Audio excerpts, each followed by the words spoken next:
हाय। Unemployment क्यों मैंने ये टॉपिक अनएम्प्लॉयमेंट उठाया? क्योंकि मैं आपको एक चीज़ क्लियर कर देना चाहता हूँ कि ये अनएम्प्लॉयमेंट की जो प्रॉब्लम है ये एवरग्रीन रहने वाली है।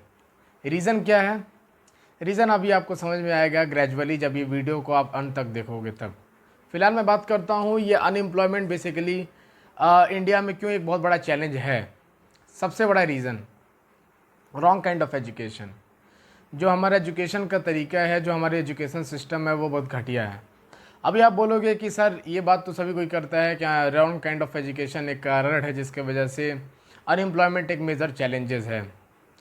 रॉन्ग काइंड ऑफ एजुकेशन से पहले भी एक बहुत बड़ा चैलेंज है इंडिया में, स्पेशली वो है पेरेंट्स का प्रेशर। पेरेंट्स का प्रेशर जो है हमारे एजुकेशन पे बहुत ज़्यादा रहा है, उनका इन्फ्लुएंस हमारे ऊपर बहुत ज़्यादा रहा है। हम जो स्टूडेंट्स होते हैं बेसिकली उनको पता नहीं होता है कि वो जो डिसीजन लेने का जो अथॉरिटी होता है वो बेसिकली उनके हाथों में नहीं होता है, उनके पेरेंट्स के हाथों में होता है। तो पेरेंट्स बेसिकली करते क्या हैं? पेरेंट्स जो भी चीज़ पास्ट का सुना हुआ रहता है वही सारी चीज़ें अपने बच्चों पे ओपोज करने की कोशिश करते हैं। बेसिकली पेरेंट्स वही चीज़ चाहते हैं जो वो नहीं किए रहते हैं पास्ट में, उन चीज़ों को एक्सपेक्ट करते हैं कि वो अपने बच्चे से कराने की कोशिश करते हैं। यही सबसे बड़ा कॉजेज़ है अनएम्प्लॉयमेंट का। आप सोचोगे अनएम्प्लॉयमेंट का इससे क्या रिलेशन है? ये तो बहुत अच्छी बात है कि पेरेंट्स जो है वो इंटरेस्टेड हैं, बच्चों के फ्यूचर के लिए सोच रहे हैं, तो कुछ अच्छा ही सोचते होंगे। बट द प्रॉब्लम इज़ उनका सोचना बेसिकली उनका जो ट्रेजेक्ट्री है, यानी जो सोचने का तरीका है या जिस एरिया में वो सोचते हैं वो बहुत लिमिटेड है। उनको बेसिकली अगर अपने बच्चों को बनाना है तो वो 3 चीज़ें ही जानते हैं बनाने को लेकर। एक है मेडिकल, डॉक्टर, दूसरा इंजीनियर और तीसरा आईएएस ऑफिसर। इसके अलावा वो कुछ नहीं जानते हैं कि बच्चों को और क्या बनाया जा सकता है। This is the major concern. और ये इसके पीछे भी एक बहुत बड़ा रीज़न है। ज़रा पास्ट को आइडेंटिफाई कीजिए, इंडिया को ज़रा देखिए। इंडिया में बहुत ज़्यादा हेल्थ के इश्यूज़ थे आज़ादी के बाद से, तो डॉक्टरों को भगवान मानना शुरू कर दिया गया। और आज भी कोविड-19 में हम देख सकते हैं कि डॉक्टरों को भगवान माना ही जाता है। तो हर किसी को लगता है कि डॉक्टर प्रोफेशन एक बहुत इंपॉर्टेंट प्रोफेशन है और साथ ही साथ बहुत रेप्यूटेड प्रोफेशन है। ये बहुत अच्छी बात है कि डॉक्टर एक बहुत अच्छा प्रोफेशन है। उसके बाद से आईएएस ऑफिसर एक बहुत अच्छा प्रोफेशन है। बीइंग अ डिस्ट्रिक्ट मजिस्ट्रेट, आप पावर में रहते हो, आपका अथॉरिटी होती है, डिस्ट्रिक्ट को चलाने का आपके पास पावर होता है, डिसीजन लेने का पावर होता है, तो बहुत सारी चीज़ें आपके हाथों में होती है। तो आईएएस ऑफिसर हर किसी के नज़र में होता है, तो आईएएस ऑफिसर बोल देते हैं कि हमारा बच्चा आईएएस ऑफिसर होगा या हमारी बेटी आईएएस ऑफिसर होगी। नहीं तो लास्ट में ऑप्शन आता है इंजीनियरिंग। इंजीनियरिंग क्यों भाई? जैसे जैसे जब हमारा देश आज़ाद हुआ तो ग्रेजुअली हम क्या हुए, ग्रेजुअली जब देश आज़ाद हुआ तो हमारे इंडस्ट्रियल सेक्टर डेवलप होना स्टार्ट हुए। और इंडस्ट्री को डेवलप करने के लिए इंजीनियर्स की ज़रूरत बहुत ज़्यादा थी। जिसकी वजह से इंजीनियर बनाने का लोगों का फैसिनेशन और ऑब्सेशन आज भी रहा है। यानी लोगों का सनक है कि हम अपने बच्चों के ये 3 चीज़ें बनाएंगे, अगर ये नहीं बनते हैं तो एटलीस्ट सीए बन जाए, सीए नहीं बन पाते हैं तो हम मान के चलते हैं कि उनके लिए दुनिया में कोई प्रोफेशन नहीं है। और एक मेजर कॉज है, एक मेजर चैलेंजेस है जो हम आज फेस कर रहे हैं। लेकिन लेट मी टेल यू, इसके अलावा भी बहुत सारे ऑप्शन हैं। हम ऑप्शन में जाने वाले नहीं हैं, हम चैलेंजेस के बारे में आज बात करेंगे। Why this is the major cause? तो सबसे बड़ा चैलेंज है पेरेंट्स का प्रेशर।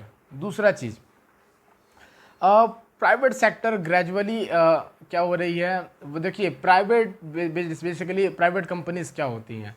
प्राइवेट कंपनी का मानना ये है कि अगर उनके पास क्लाइंट्स हैं, उनके पास कस्टमर हैं, तो वो एम्प्लॉयमेंट देंगे। अगर उनके पास कस्टमर नहीं है, अगर उनके पास क्लाइंट नहीं है, तो वो आपको जॉब नहीं दे सकते हैं। तो वो प्राइवेट कंपनीज के साथ सबसे बड़ा इशू यही है कि वो आपको जॉब तभी देंगे जब उनके पास काम होगा करने के लिए। जब उनके पास कुछ काम होगा तब वो आपको कुछ काम देंगे। तो प्राइवेट सेक्टर का ये इशू है। दूसरी बात, प्राइवेट सेक्टर के इशू के अलावा सबसे बड़ा चैलेंज ये है कि प्राइवेट सेक्टर बेसिकली धीरे धीरे ऑटोमेट होता चला जा रहा है। ऑटोमेट क्या होता है?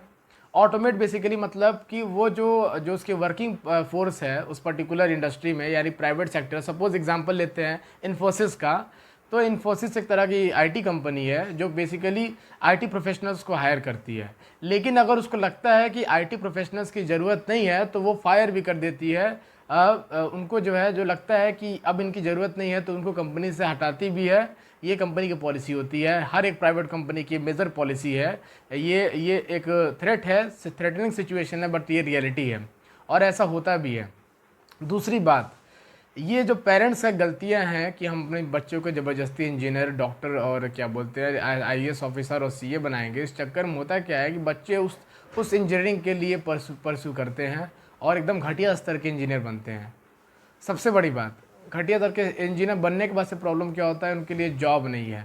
जॉब नहीं होने की वजह से सबसे बड़ी बात, वो जो इंजीनियरिंग किए हुए भी हैं उनके पास एम्प्लॉयबिलिटी स्किल नहीं है। आई मीन वो एम्प्लॉयबल नहीं है, काम करने योग्य नहीं है। वो कहने के लिए केमिकल इंजीनियर है, बट केमिकल्स के रिगार्डिंग उनको खासा इन्फॉर्मेशन नहीं है।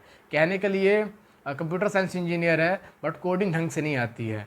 तो इस तरह की इंजीनियरिंग कॉलेजेस है इंडिया में और इस तरह से एजुकेट किया जा रहा है बच्चों को।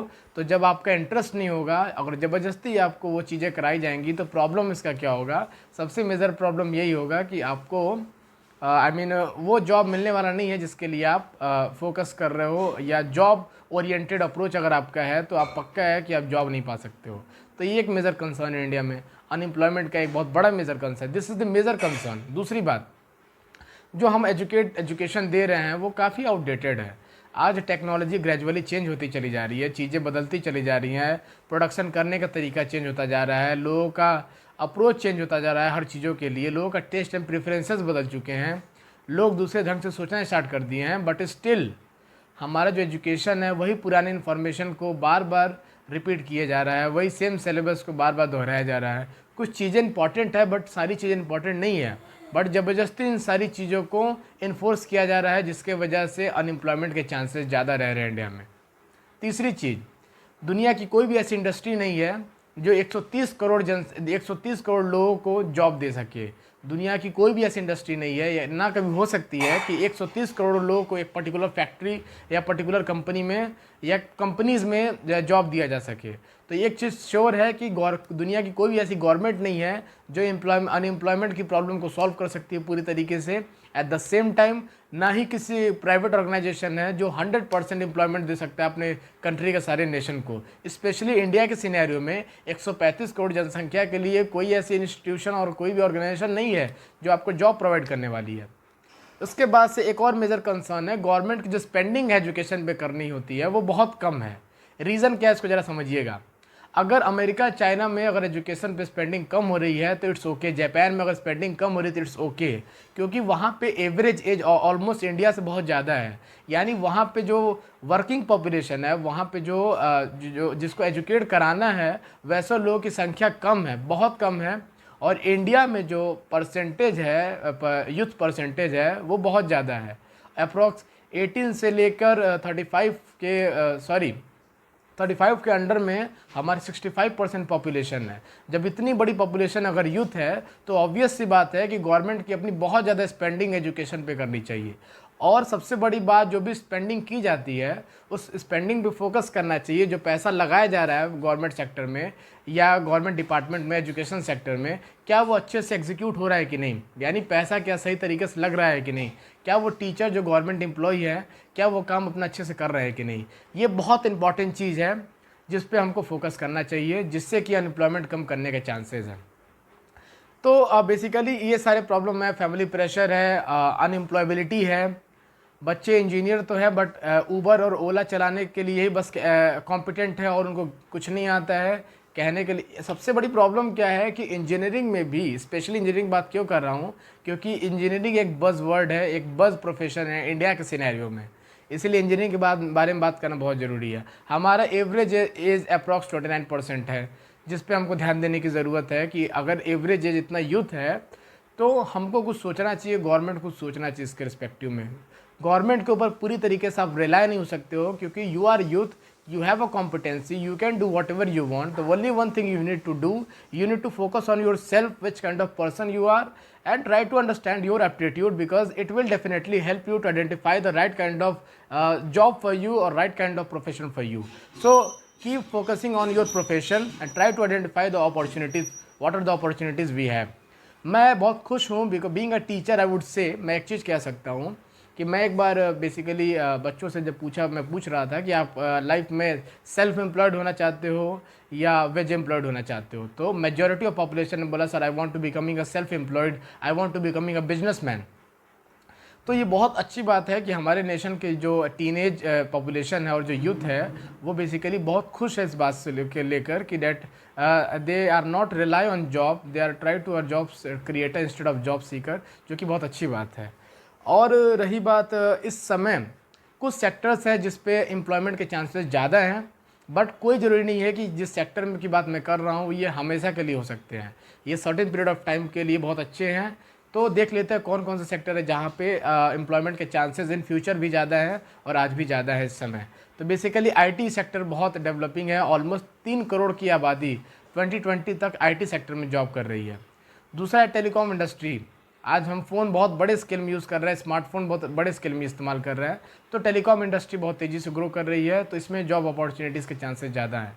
तीसरा है आपका इंफ्रास्ट्रक्चर और health care. Infrastructure basically infrastructure मतलब इंडिया सेकेंड ग्रोइंग इकोनॉमी है, हमारा देश बहुत तेज़ी से ग्रो कर रहा है। तो ग्रो कर रहा है तो ऑब्वियस सी बात है, ग्रो मीन्स क्या कि हमारे इंफ्रास्ट्रक्चर डेवलप हो रहा है, हमको जो है तो इस सेक्टर में जॉब अपॉर्चुनिटीज़ ज़्यादा है। और सबसे बड़ी बात, हमको बीइंग अ नेशन, ये थोड़ा सा फिलोसफिकल है बट ये रियलिटी है कि अगर हम नेशन को अगर ऐसा समझे कि नेशन में इतने सारे चैलेंजेस हैं और इस चैलेंजेस को सॉल्व करने के लिए निकल जाए, अगर ये हिम्मत जुटा ले कि हमको जॉब नहीं करना है, I want to create a job and I want to solve the problem of unemployment in nation, it will definitely help in a nation in a very large extent. Modi ji जो हमारे हैं बेसिकली वो बहुत focus करते हैं, वो उनको बहुत अच्छे से पता है एक चीज़ को, जॉब क्रिएट नहीं कर सकते हैं बट वो यूथ के अंदर एक इंथुजियाज़म ला सकते हैं जिसकी मदद से यूथ जो है खुद जॉब क्रिएट करने की कोशिश करे। जॉब कैसे क्रिएट कर सकता है? अपना कुछ स्टार्ट करके, विद अ वेरी मिनिमल, बहुत कम रिसोर्सेज से वो कुछ अपना स्टार्ट कर सकता है। गवर्नमेंट के बहुत सारे स्कीम है, आप इस स्कीम की मदद से कुछ अपना स्टार्ट कर सकते हो। और सबसे बड़ी बात, अनएम्प्लॉयमेंट का सलूशन इंडिया में सबसे बड़ा सलूशन ये है कि लोगों का परसेप्शन चेंज होना चाहिए। Apart from engineering, apart from medical, apart from CA, apart from IS of IS, इसके अलावा भी जो प्रोफेशन उनकी रिस्पेक्ट करना हमको चाहिए। We should respect all such profession, because जब तक हम रिस्पेक्ट नहीं करेंगे तब तक लोगों का मोटिवेशन नहीं होगा उस काम को करने के लिए।